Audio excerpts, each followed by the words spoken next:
یعنی 8,400 روپے، اور اگر آپ اسی طرح کفارہ ادا کرنا چاہتے ہیں تو 16,800، اور کفارہ کی قسم جو ہے وہ 28,000 روپے بنتی ہے۔ اسی طرح اگر آپ کشمش جس کا درجہ اول ہے اس کی بات کریں تو 6400 روپے ایک آدمی کا کشمش کے حساب سے فطرانہ بنتا ہے، یا اور اگر اسی طرح آپ فدیہ ایک دن کا دیں تو وہ بھی 6400 روپے بنتا ہے، اور اگر آپ پورے 30 دن کا فطرانہ پورے 30 دن کا اگر آپ کرنا چاہیں یعنی فدیہ آپ دینا چاہیں تو وہ بھی 1,92,000 روپے بنتا ہے، اور کفارہ جو ہے اس کا 3,84,000 روپے بنتا ہے، اور یہ 64,000 روپے کا کفارہ کی قسم بنتی ہے۔ اور درجہ دوم کی جو کشمش ہے وہ 4800 یعنی 4800 روپے ہے، اور اگر آپ فدیہ دیں گے ایک دن کا تو وہ بھی 4800 روپے بنتا ہے، اور اگر پورے 30 دن کا آپ دیتے ہیں تو 1,44,000 روپے یعنی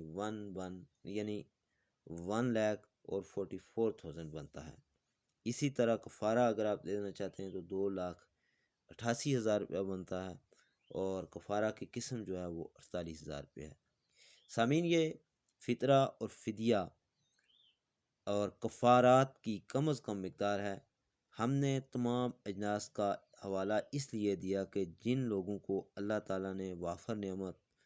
دولت سے نوازا ہوا ہے وہ اپنی حیثیت کے مطابق فطرہ ادا کریں، کیونکہ اللہ تعالیٰ کا فرمان ہے کہ جو کوئی خوش دلی سے زیادہ دے تو یہ اس کے لیے بہتر ہے۔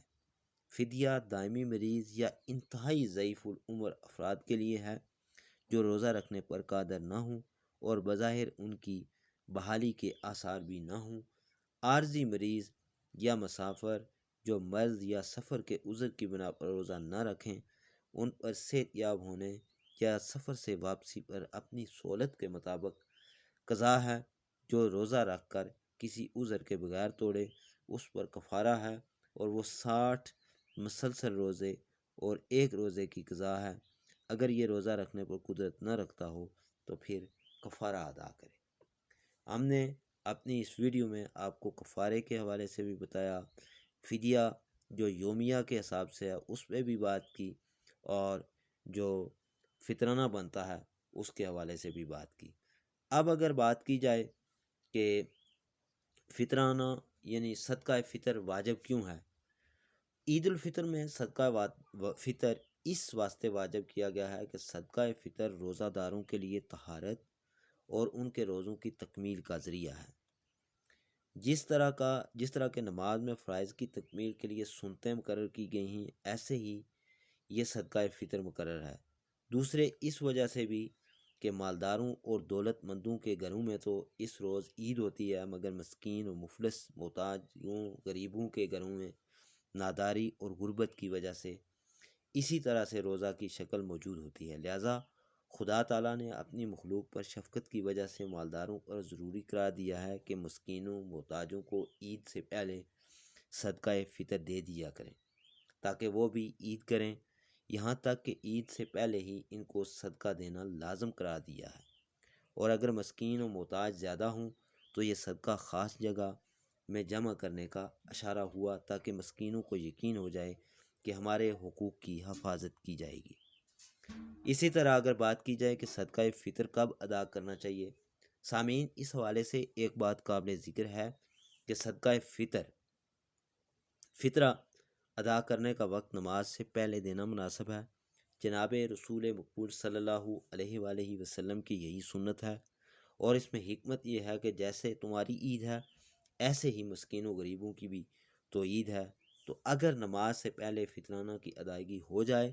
اور فطرہ کا مال ان کو پہنچ جائے تو بیچارے پکا کر کھا لیں گے، یہ تو قومی ہمدردی ہے۔ اور اگر بات کی جائے کہ صدقہ فطر کن لوگوں پر واجب ہے، صدقہ فطر صاحب نصاب کے ذمہ واجب ہے کہ وہ اپنی طرف سے اور اپنے نابالغ بچوں کی طرف سے ادا کرے۔ بالغ اولاد اور بیوی کی طرف سے واجب نہیں ہے۔ اگر بیوی اور بالغ اولاد خود مالدار صاحب نصاب ہوں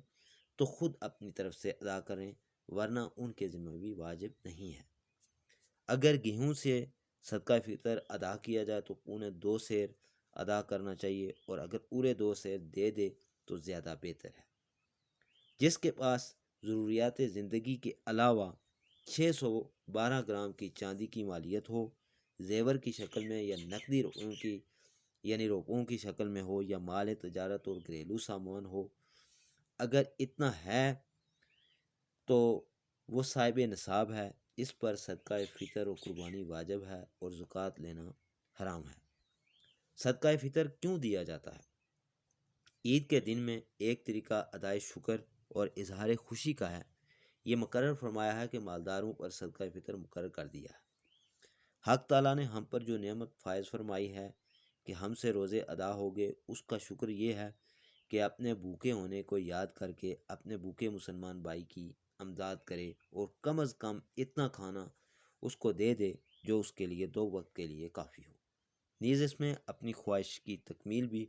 ہے، اس لیے کہ مجمع میں اگر ایک شخص بھی رنجیدہ ہوتا ہے تو سب پر اس کا اثر ہوتا ہے کہ مالداروں پر صدقہ فطر مقرر فرما دیا، تاکہ سب مسلمان بھائی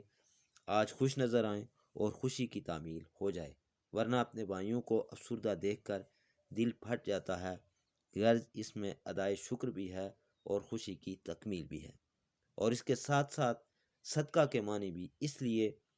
غیر روزہ داروں اور بچوں کی طرف سے بھی صدقہ فطر ادا کیا جاتا ہے۔ صدقہ فطر ہر مسلمان پر واجب ہے، جبکہ وہ بقدر نصاب مال کا مالک ہو۔ جس شخص کے پاس اپنی استعمال اور ضروریات سے زائد ذاتی چیزیں ہوں، اگر ان کی قیمت لگائی جائے تو 52.5 تولے چاندی کی مقدار کے برابر ہو جائے تو یہ شخص صاحب نصاب کہلائے گا، اور اس کے ذمہ صدقہ فطر واجب ہوگا۔ اور کن کن لوگوں کی طرف سے صدقہ فطر ادا کرنا واجب ہے؟ تو ہر شخص جو صاحب نصاب ہو، اس کو اپنی طرف سے اور اپنی نابالغ اولاد کی طرف سے صدقہ فطر ادا کرنا واجب ہے، اور اگر نابالغوں کا اپنا مال ہو تو اس میں سے ادا کیا جائے۔ مسافر صدقہ فطر، جن لوگوں نے سفر یا بیماری کی وجہ سے یا ویسے ہی غفلت اور کوتاہی کی وجہ سے روزے نہیں رکھے، صدقہ فطر ان پر بھی واجب ہے، جبکہ وہ کھاتے پیتے صاحب نصاب ہو۔ جو بچہ عید کے دن بھی صبح عید کی رات صبح صادق سے پہلے پیدا ہو، اس کا صدقہ فطر بھی لازم ہے، اور اگر صبح صادق کے بعد پیدا ہو تو لازم